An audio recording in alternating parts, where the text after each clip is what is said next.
সম্বলপুরের অন্দরমহলে প্রবেশ করে আমরা প্রথমেই গেলাম মা সমলেশ্বরী মন্দির দর্শন করতে। আমরা চমকিত হলাম রাত্রির মায়াবী আলোয় মা সমলেশ্বরী মন্দির দর্শন করে। এই মন্দির চত্বরের পাশেই আছে সুন্দর একটি স্কাইওয়াক। জমকালো আলোয় ঝলমল করছে এই স্কাইওয়াক। পার্বত্য প্রকৃতির মধ্যে দেওঝরণ ওয়াটারফলস, অনেকটা উঁচু থেকে দ্রুত বেগে নিচের দিকে নেমে আসছে জলধারা। এই ফলসের জল প্রবাহিত হয়ে জমা হচ্ছে 2 কিলোমিটার দূরে দেওঝরণ জলাধারে। জলাধারের ধারে পাহাড়ের দৃশ্য অপূর্ব।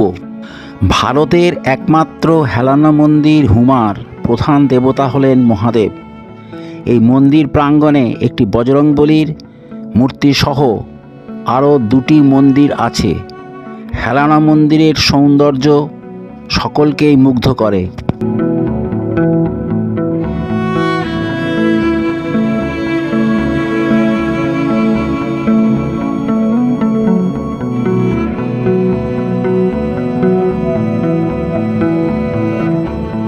এই মন্দিরের পাশ দিয়েই প্রবাহিত হয়েছে মহানদী।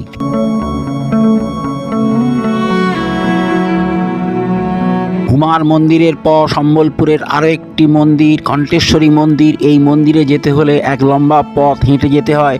সিঁড়ি দিয়ে নেমে এই মন্দির দর্শন করতে হয়। মন্দিরে অজস্র ঘণ্টা বাঁধা আছে।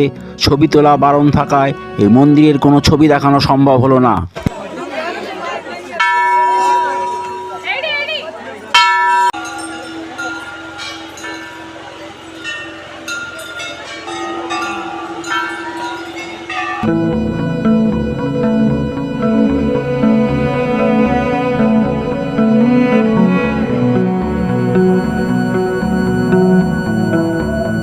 ঘণ্টেশ্বরী মন্দিরের অনতি দূরেই আছে হীরাকুদ ড্যাম ও চিপলিমা হাইড্রো ইলেকট্রিক প্রজেক্ট।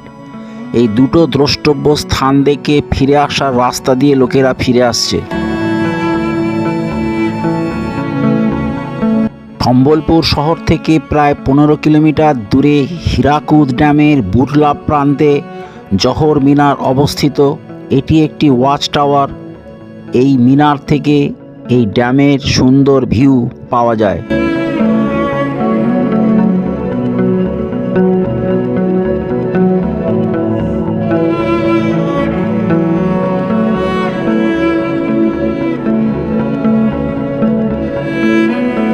পান্থনিবাসের কাছেই রাস্তার অপূর্ব সৌন্দর্য পর্যটকদের মন্ত্রমুগ্ধ করে রাখে।